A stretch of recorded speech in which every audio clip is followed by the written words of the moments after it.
سيدنا ونبينا وشفيع ذنوبنا وحبيب قلوبنا وطبيب نفوسنا أبي القاسم محمد اللهم صل على محمد وعلى أهل بيته الطيبين الطاهرين المعصومين ولعنة الله على أعدائهم أجمعين من يومنا هذا إلى يوم الدين. أما بعد، فقد قال الله سبحانه تبارك وتعالى في كتابه الكريم وهو أصدق القائلين وقوله الحق. بسم الله الرحمن الرحيم فاقصص القصص لعلهم يتفكرون.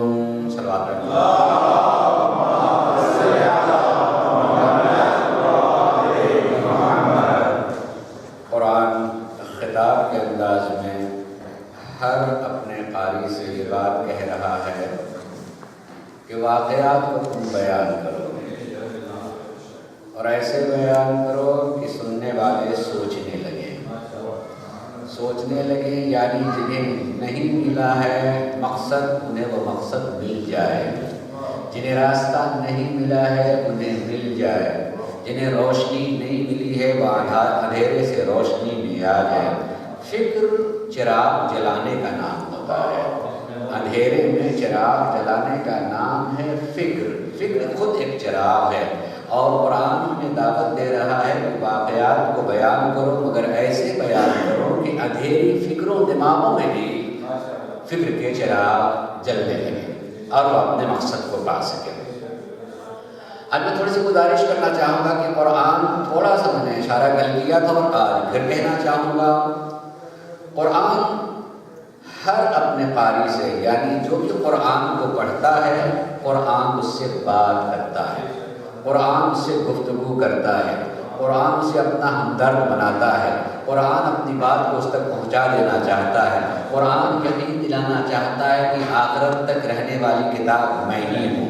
تمہیں اگر کہیں نجات مل سکتی ہے اور تمہیں کوئی راستہ مل سکتا ہے تو قرآن ہی کی روشنی میں مل سکتا ہے۔ اسی لیے قرآن ناطق ہمارے مولا سرکار مولا کائنات حضرت علی بن ابی طالب علیہ السلام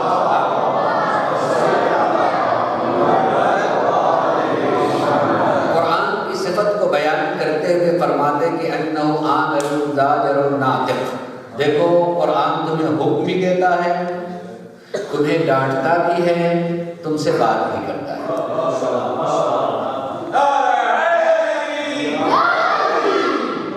یہ امام نے قرآن کی صفات کو بیان کیا ہے کہ آمر وہ حکم دیتا ہے، تمہیں حکم دیتا ہے۔ مثلا قرآن کہتا ہے، غور کیجیے گا، قرآن پڑھیے گا تو قرآن کہتا ہے لِمَ تَقُولُونَ مَا لَا تَفْعَلُونَ، تم کو بولتے ہی کیا ہوں جو کرتے نہیں۔ یہ قرآن کے مطلب لِمَ تَقُولُونَ مَا لَا تَفْعَلُونَ، تم اپنی زبان پہ وہ چیز لاتے ہی کیوں ہو جو کرتے نہیں۔ تمہیں زبان سے اپنے کو نہیں بتانا ہے، بلکہ تمہارا عمل ایسا ہونا چاہیے کہ لوگ پہچان لیں علی والا ہے۔ تمہاری اپنی رفتار، تمہارا اپنا کردار ایسا ہونا چاہیے ہے کہ تمہارا کردار بولے کہ تم کون ہو۔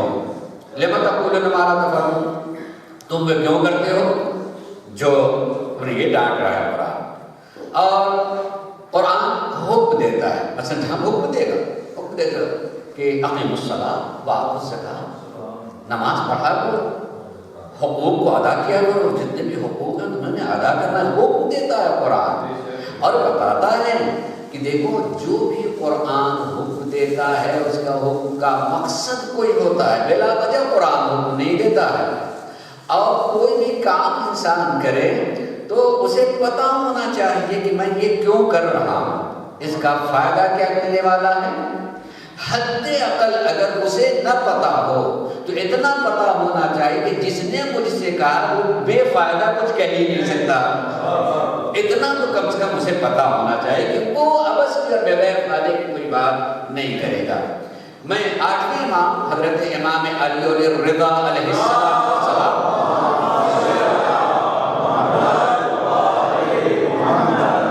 کے قول کو جس میں آپ نے علی والوں کی شناخت بتائی ہے، ان کی پہچان بتائی ہے. آپ علی والوں کی شناخت اور پہچان بتاتے ہوئے فرماتے ہیں انما شیعۃ علی من صدق قولہ فعلہ. علی کا شیعہ تو بس وہی ہو سکتا ہے جس کی زبان کی تائید اس کا عمل کر دے.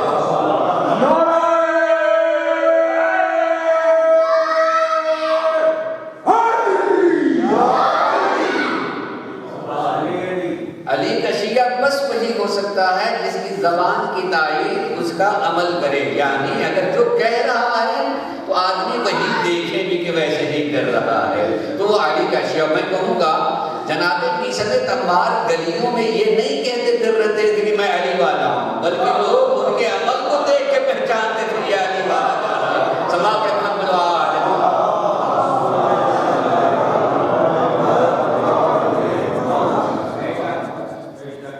قرآن ہم سے گفتگو کرتا ہے، بات کرتا ہے. اور ایک چیز اور کہوں، آپ جانتے ہیں مگر صرف میں چاہتا ہوں کہ اس صدقے میں نے جو بات کہی کہ آدمی کو پتہ ہونا چاہیے کہ میں کیوں کر رہا ہوں.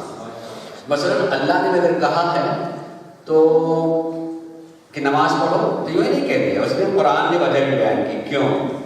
قرآن کہتا ہے وَأَقِمِ الصَّلَاةَ لِذِكْرِي، نماز پڑھو مجھے یاد رکھنے کے لیے.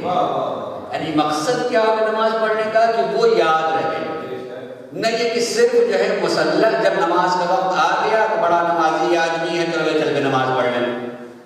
یعنی اس وقت یاد کرنے کے لیے نہیں بلکہ نماز پڑھے تو کہیں بھی رہے خدا یاد رہے. اب میں صلاۃ لذکری مجھے یاد رکھنے کے لیے نماز پڑھو. ہماری تو نماز ایسی ہوتی ہے کہ نماز میں بھی بھول جاتے ہیں، اگر یاد رہتا ہے تو کام. مزہ ہمارے یہاں جو ہے ایک مشہور بات ہے کہ بھائی اگر کسی کو یاد نہیں آ رہا کیا سوچا تھا یاد نہیں کہاں رہ دیا تو کہتے جا نماز پڑھا بھی یاد آ جائے گا. ہر بھولی ہوئی چیز نماز یاد آنے لگتی ہے. آدمی مسلح پر اس کا جسم ہوتا ہے مگر اس کا وجود کہیں ہوتا ہے، بازار میں ہے، کام میں ہے، کوئی ڈھونڈ رہا ہے کسی کو.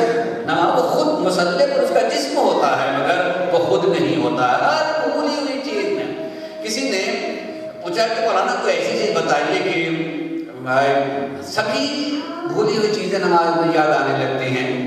کوئی ایسا ہوتا ہے کہ مثلا ہمیں اللہ میں یاد ہے، انہوں نے کہا نہیں پڑھتے رہو نماز پڑھتے رہو.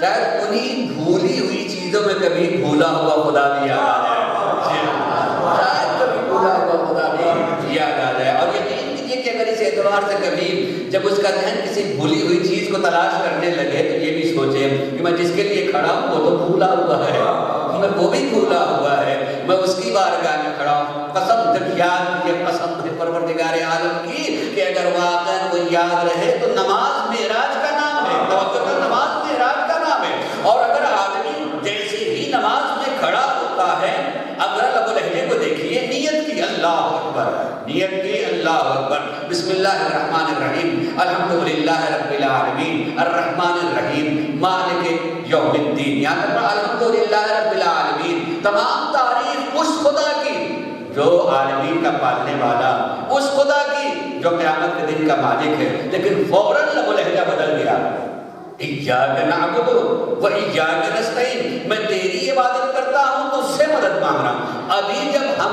آئے تھے نماز میں تو وہ بات کر کے کہہ رہے تھے وہ خدا، میں تو چاہوں گا وہ خدا، اس کی تعریف، وہ اسے کہا جاتا ہے جو غائب ہو، وہ اسے کا وہ خدا جو غائب ہو اسے وہ کہا جاتا ہے. لیکن تو اور تم اسے کہا جاتا ہے جو سامنے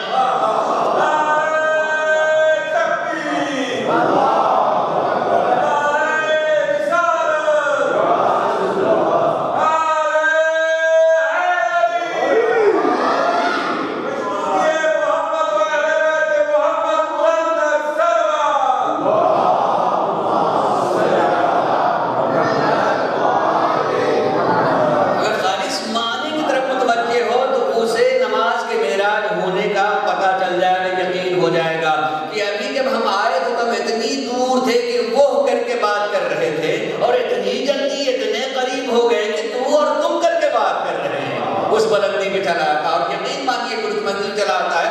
میں بات آگے کو عرض کر رہا ہوں، غور کیجیے گا۔ حضرت آیت اللہ جوادی آمولی کی ایک کتاب ہے حکمت عبادات، میں نے ابھی نہیں دیکھا کہ اس کا ترجمہ انگلش میں یا اردو میں ہوا ہے کہ میں نے نہیں دیکھا، مگر پاکستان میں بہت جلدی ترجمہ ہوتے ہیں کتاب، اچھی کتاب ہے، شاید وہاں ترجمہ ہو چکا، پڑھیے گا، پڑھنے کے لائق ہے اگر مل جائے تو، جو میرے پاس ہے ابھی فارسی زبان میں۔ اس میں وہ لکھتے ہیں کہ عبادتوں کی حکمت اور اس کی فلسفی کیا ہے۔ اس سے پہلے وہ لکھتے ہیں کہ کوئی بھی عبادت کسی کے لیے سخت ہو سکتی ہے۔ مثلا آج کل گرمیوں کا روزہ ڈھیروں لوگ کہیں گے روزہ بڑا سخت ہے، مثلا کوئی عبادت ہے انسان کے لیے سخت ہو سکتی ہے، ہوتی گرمی کا روزہ بڑا سخت ہے۔ ممکن ہے کہ آدمی کے لیے نماز میں رکوع کرنا بڑا سخت ہو، یا سجدے میں جانا بڑا سخت ہو، یا اس طرح کی اور کوئی جو کبھی عادت نہیں رہی اور معلوم ہوا، میں یقین کے ساتھ بتا رہا ہوں، شاید آپ ہنسیں گے، اور مگر واقعہ ہے۔ واقعہ یہ ہے کہ کسی شخص کو زندگی کے ایک مرحلے میں آ کر کے یاد آیا کہ بھائی ہمیں خمس بھی دینا چاہیے، اس میں اللہ کا حق ہے، اس نے کہا دینا چاہیے۔ وہ آپ سے پوچھنے کے لیے کہ مولانا میں چاہتا ہوں کہ خمس ادا کروں، دینا چاہتا ہوں، بھائی کیا ہے آپ کے پاس؟ کا 5 لاکھ ہیں، البتہ انہیں روپے بتایا تھا، 5 لاکھ ہے، سیدھا سادہ اس کا 5 لاکھ میں سے 1 لاکھ دینا۔ جیسے ہی 1 لاکھ کا قسم ہے اللہ کے منبر سے کراؤں، جی بھائی 1 لاکھ،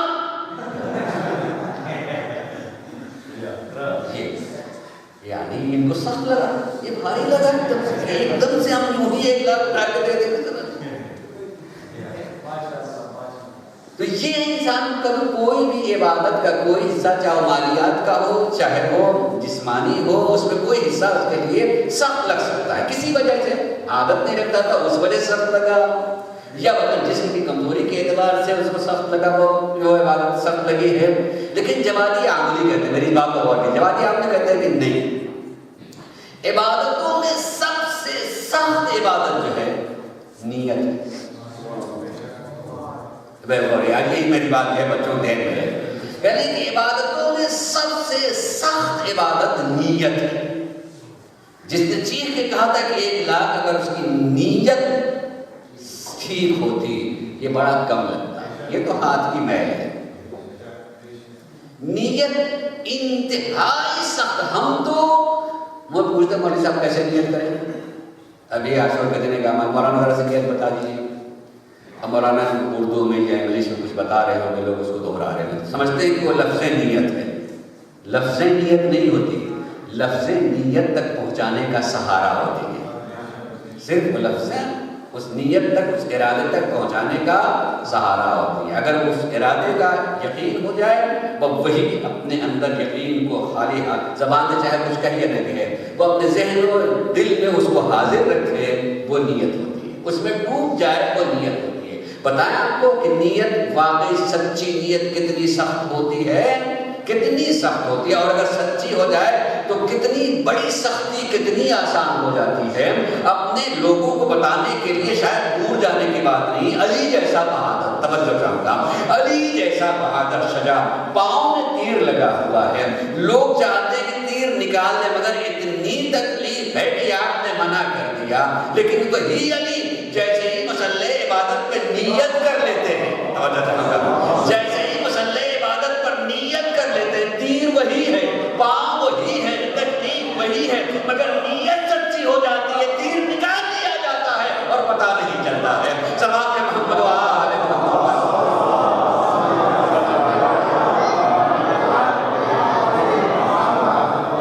یقین کیجیے پھر سختی کا احساس نہیں ہوتا ہے، نیت سچی ہو جائے، یقین کیجیے کبھی کسی سختی کا احساس قطعاً اور قطعاً نہیں ہوا کرتا ہے۔ قرآن ہم سے گفتگو کرتا ہے، پھر اسی لیے میں یہ پیغام پہنچانا چاہتا ہوں اپنے بچوں تک، اپنے جوانوں تک اور والدین کو، اس لیے کہ وہ اپنے بچوں کو اس طرح متوجہ کرائیں کہ قرآن بات کرتا ہے، اور بات کرنے کے بعد قرآن کبھی بے فیض نہیں ہے، وہ ہمیشہ فیض پہنچاتا ہے۔ چھٹے امام فرماتے ہیں کہ نوّروا بیوتکم بتلاوت القرآن، تم اپنے گھروں کو منور کرو تلاوت قرآن سے، اپنے گھروں میں روشنی لاؤ تلاوت قرآن سے۔ اس دنیا میں کوئی گھر اندھیرا نہیں ہوتا ہے، لہذا اس روشنی کی ضرورت نہیں ہے۔ نہ جانے کتنی تاریکیاں گھر میں ہیں، نہ جانے کتنی تاریکیاں گھر میں ہیں، کتنی نحوستیں گھر میں ہیں، کتنی بے برکتیاں گھروں میں پائی جاتی ہیں۔ چیخ نکل آ جانا کہ میرے گھر میں بے برکتی ہے۔ مولانا کچھ بتایا، میں یہ یہاں تک کہتا ہوں کہ اکثر و بیشتر انسان جو ہے، انسان ہم جیسے گنہگاروں سے تعویذ کا تقاضا کر دیتا ہے۔ مولانا کچھ لکھ دیجئے، کچھ بتا دیجئے، اور اگر کوئی مولانا بتا بھی دے کہ اسے جو جا کے 1000 مرتبہ رات میں کمر تک پانی میں بیٹھ کر کے جو ہے آپ اسے پڑھیے گا، آپ کی مشکل حل ہو جائے گی۔ مجھ جیسے گنہگار کے کہے پہ آدمی کرنے لگتا ہے، بھائی بات اور کریں گے، مجھ جیسے گنہگار کے کہے پہ وہ کرنے لگتا ہے، 1000 مرتبہ بھی پڑھ لے گا۔ اس وقت یہ نہیں کہا کہ مولانا نے جو بتایا تھا اس کا مطلب کیا ہے، غور کریں اس کا مطلب کیا ہے۔ قرآن پڑھنے کے لیے کہا دیکھو وہ عربی میں سمجھ ہی میں نہیں آتا ہے، میں نے بتایا تھا تو کیا انگلش میں بتایا تھا، وہ بھی عربی کے جملے تھے، اسے آدمی دہراتا چلا جاتا ہے، کمر بھر پانی میں بھی کھڑا ہے، رات کے سناٹے میں گرمی نہیں لگ رہا ہے، کر رہا ہے۔ مجھ جیسے کی بات پر یقین آ جائے اور سچے امام کہہ رہے ہو،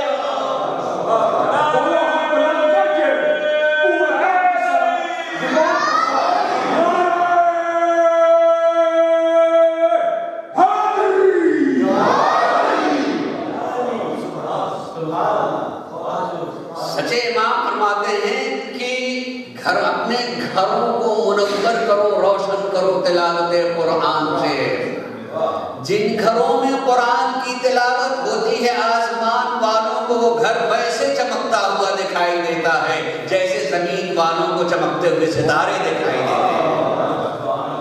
جن گھروں میں تلاوت قرآن ہوتی ہے وہ گھر اہل آسمان کو ویسا چمکتا ہوا دکھائی دیتا ہے جیسے اہل زمین کو چمکتے ہوئے ستارے دکھائی دیتے ہیں۔ میرے مولا فرماتے ہیں جن گھروں میں تلاوت قرآن ہوتی ہے وہاں برکت کے فرشتوں کا نزول ہونے لگتا ہے، اور تلاوت قرآن کو چھوڑ دیا جاتا ہے تو نحوستیں گھیر لیا کرتی ہیں۔ قرآن برکت کا نام ہے، اور کم سے کم جو علی کے ماننے والے اس کا تو عقیدہ رکھیں کہ علی کے بارے میں رسول نے کہا ہے کہ علی مع القرآن والقرآن مع علی، علی قرآن کے ساتھ میں اور قرآن علی کے ساتھ میں ہے۔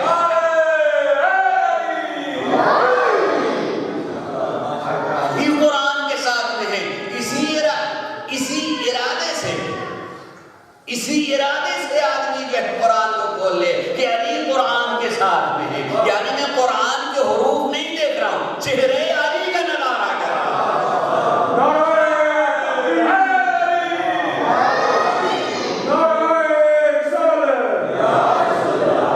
دونوں ہاتھ بلند کر کے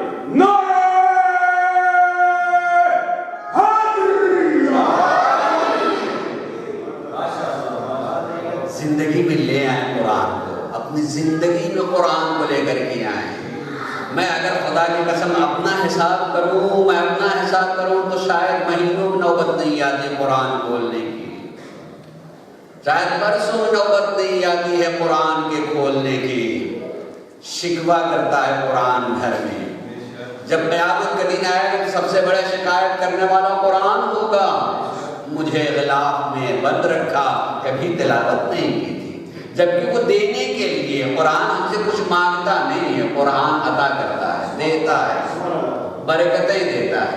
ذرا پڑھے تو آدمی، کسی عالم نے بڑی اچھی بات کہی تھی کہ اس دنیا میں بھی کوئی آدمی اپنی چیز کا یقین دلانا چاہتا تو ایک مرتبہ کہتا کہ مفت لے لیجیے، استعمال کر لیجیے، دیکھ لیجیے، مفت لے کے خالی استعمال نہیں، فائدہ ہوگا مت لیجیے گا، اس سے زیادہ کیا یقین دلایا جا سکتا ہے۔ مگر صرف ایک مرتبہ کہنا چاہوں گا کہ اگر کوئی بھی چیز آدمی کرے تو لالچ میں نہیں، حکم خدا میں۔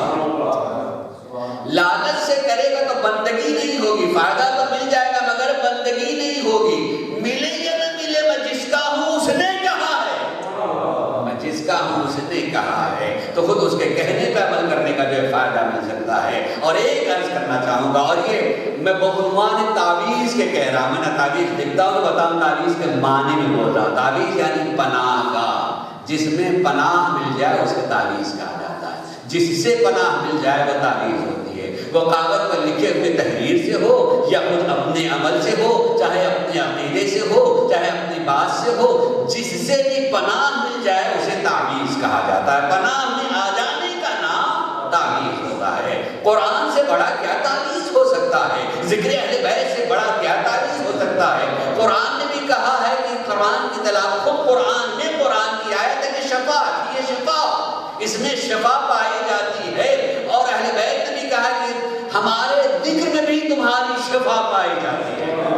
جیسے تلاوت قرآن میں شفا ہے, ذکر اہل بیت میں بھی تمہاری شفا پائی جاتی ہے, اور یقیناً شفا ہے. مگر جو میں کہنا چاہوں, قرآن ایک لمحے کے لیے سوچئے گا اور آئندہ اپنی زندگی کے لیے اس کے ایک رواج کی حیثیت سے اور اس کو عملی طور پر لانے کے لیے ہم دیکھتے ہیں کہ جب ہم اور آپ قرآن پڑھتے ہیں تو زبان سے کم پڑھتے ہیں, نگاہوں سے زیادہ. کہیں اگر فرض کیجیے قرآن خوانی ہو رہی, لوگ چلے گئے, ڈھیروں قرآن کھولے ہوئے, کہیں آواز نہیں آ رہی, ایک لمحے کے لیے آواز نہیں آ رہی ہے, بھائی نگاہ سے پڑھا. میں نہیں کہنا چاہوں کہ نگاہ سے پڑھنا کوئی آرام ہے, یہ ثواب ہے. خود قرآن کا دیکھنا, اس کے حروف کا دیکھنا ثواب ہے. میں اپنی زندگی کا واقعہ بتا رہا ہوں. میں کہیں مجلس پڑھنے کے لیے گیا تھا, میزبان کے ہاں میں تھا. صبح کو اٹھے تو وہ ایک کمرہ تھا نماز کا, وہ نماز بڑی, نماز پڑھنے کے بعد جو ہے تلاوت قرآن کے لیے, مگر وہ جس طریقے سے کر رہے تھے مجھے یقین نہیں ہو پا رہا تھا کہ تلاوت کر رہے ہیں. قرآن نے کھولا اور کھولنے کے بعد جو ہے ان کے سطروں پر جو انگلی رکھی اور بالکل ہر سطر پر تیزی سے اپنا جو ہاتھ پھیرتے چلے جا رہا, اور پلٹ دیا اور پھر دوسرے. ایک دن ہوا, 2 دن ہوا, میں نے ان سے پوچھا کہ آپ پڑھ رہے ہیں, کیا کر رہے ہیں؟ تھوڑا سا یقیناً ان کو شرمندگی ہوئی. اس شرمندگی کہا, مولانا مجھے قرآن پڑھنا آتا نہیں, مجھے قرآن پڑھنا نہیں آتا ہے.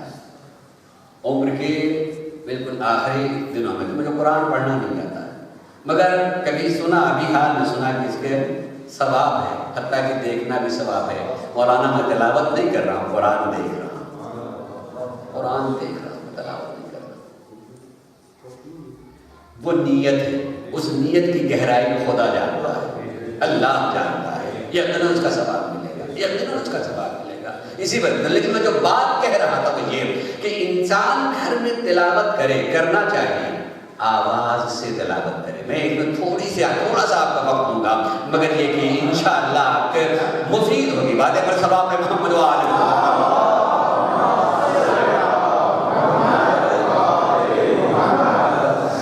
گھر میں قرآن پڑھیں, آواز سے قرآن پڑھیں. اس کا فائدہ معصوم نے بتایا ہے کہ تم پڑھ رہے ہو قرآن, تمہیں ثواب. اس قرآن کے الفاظ جن کانوں سے گزر رہے ہیں اس میں بھی اس کا اثر پایا جاتا ہے.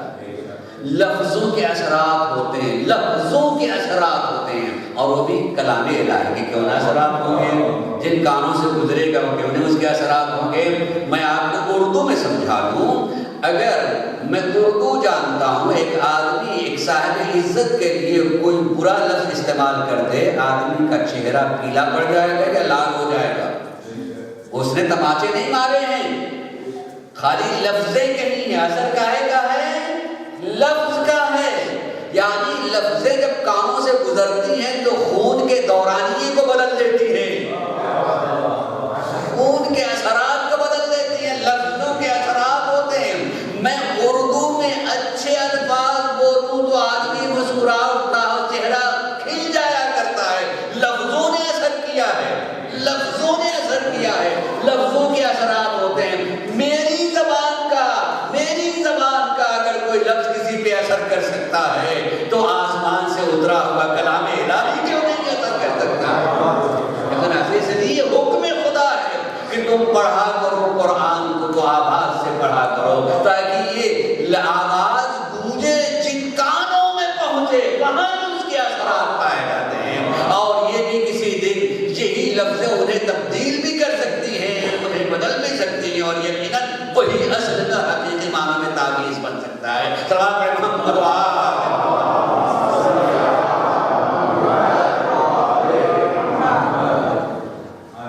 قرآن بچاؤں گا ایک ایک چیز روزانہ. جہاں تک میں نے کل گزارش کر دی تھی کہ یہ لباس نہیں ہے خدا کی قسم، یہ ذمہ داریوں کے بوجھ کا نام ہے. ورنہ اگر یہ قوم نہیں پڑھ رہے، قرآن کی بات کہی کہ ہر آدمی کا فریضہ نہیں ہے کہ جا کے عالم بن جائے، مگر جو بھی گیا عالم بننے کے لیے اس کا فریضہ ہے کہ آ کر کے دوسروں کو بتائے. یہ قرآن کہتا ہے اس کا فریضہ ہے کہ آنے کے بعد جنہوں نے نہیں سیکھا انہیں بتائیں. تو قرآن ان کا شکوہ کرنے سے پہلے قیامت میں میری بھی شکایت کرے، تم نے مجھے نہیں پہچانوایا تھا، تم نے مجھے نہیں بتایا تھا، تم نے اہمیت کو نہیں بیان کیا تھا. ہم سے پہلے شکوہ کرے گا.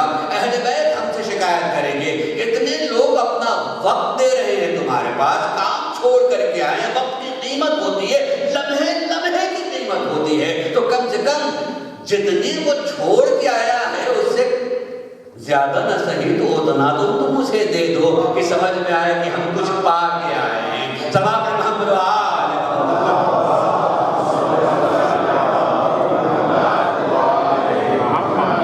اس لیے میں صحیح کروں گا، کوشش کروں گا کہ ہر روز کوئی ایک بات ایسی کہ جس پر موقع ملے کہ آپ سوچیں. آج ایک اتنی بات کہی کہ قرآن کو اپنی زندگی میں لے آئیے. اللہ کے لیے قرآن کو اپنی زندگی میں لے کر کے آئیں، اپنی زندگی میں لے کر کے آئیں. اللہ کے رسول نے دو چیزیں چھوڑی ہیں، اہل بیت اور قرآن. دو چیزیں چھوڑی ہیں کہ ایسا نہ ہو کہ صرف ایک ہی زندگی میں رہے، ایک ہی زندگی میں رہے. دونوں کو ہماری زندگی میں ہونا چاہیے، برابر کی دونوں چیزیں ہیں، ہمیں ان دونوں کو ہماری زندگی میں ہونا چاہیے. یقیناً اٹھتے بیٹھتے جہاں ہم یا علی کہتے ہیں ویسے ہی آنکھ کھلتے ہوئے آنکھوں کی زیارت قرآن کی ہونی چاہیے. قرآن کو دیکھیں. نہیں موقع ملے، میں آپ کو حدیث سنا رہا ہوں آپ کو کہ مولا نے فرمایا ہے کہ کیوں نہیں تمہاری تجارت اور کام سے اتنا وقت کیوں نہیں نکال لیتے ہو کہ کم سے کم 2-4 آیتیں ہی پڑھ لیا کرو، 2-3-4 آیات پڑھ لیا کرو. اس نے بتایا کہ اگر کوئی شخص ہر روز 10 آیتوں کی تلاوت کرنے والا ہو جائے تو قرآن کے دن ذاکرین میں شمار ہوگا، غافلین میں نہیں ہوگا. غافل نہیں کہا جائے گا، ذاکر اللہ کی یاد کرنے والوں میں سے کہا جائے گا. وذاکرین اللہ، اللہ کا ذکر کرنے والوں میں اس کا شمار ہوگا، ذاکرین میں سے ہوگا. لہذا کچھ آیت جس کا ہماری زندگی میں بے انتہا فائدہ ہے، خدا کی قسم بے انتہا فائدہ ہے. اور اسی کے ساتھ ساتھ آج ایک چیز کا اور تذکرہ کر رہا ہوں. امید کرتا ہوں کہ میری نسل جوان نسل یقین کیجئے یہ اگر اس طرف تھوڑا سا متوجہ ہو جائے تو زندگی کا لطف اسے حاصل. ایک مرحلہ وہ آتا ہے جب آدمی بہت سارے مسائل اور مشکلات سے دو چار ہونے لگتا ہے اور اس میں نہ جانے کہاں کہاں اس کے سکون کی تلاش میں جانے لگتا ہے، پوچھنے لگتا ہے کیسے سکون حاصل ہوگا. میں صرف آپ کو بتا رہا ہوں جسے معصومین نے اکسیر اعظم کہا. اکسیر اعظم کا مطلب یہ ہوتا ہے جس کا کچھ علاج نہ ہو یہی اس کا علاج ہے، وہ اکسیر اعظم ہے. اور وہ اکسیر اعظم کیا ہے؟ رات کے سناٹے میں جب ساری آنکھیں بند ہو گئی تو چند لمحے کے لیے اٹھ کر کے اپنے معبود سے گفتگو کر لیتا، جسے نافلۃ اللیل کہا جاتا ہے، جسے نافلۃ اللیل کہا جاتا ہے.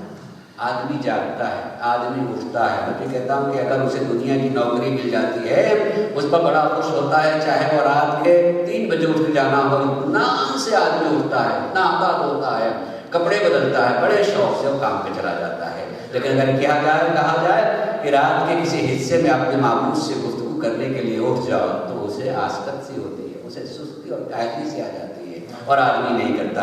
یہ اکسیر اعظم ہے. میں نہیں کہتا ہوں کہ پورے سارے نماز پڑھے، مگر صرف اتنی بات کہہ رہا ہوں خالی اس خیال سے اٹھ جائے اور میں کہتا ہوں ایک دن خالی اٹھ جائے اور اللہ سے بات کر پردگارہ میں اس نیت سے اٹھا تھا کہ جس سے گفتگو کروں، اٹھ گیا مگر میں تھکا ہوں، معبود میرے اتنے ہی کو قبول کر لے. قسم ہے پردگار عالم کی، میں کہتا ہوں کہ اس کی نماز شب ہو گئی. العمال بالنیات، عمل کا تعلق نیتوں سے ہے.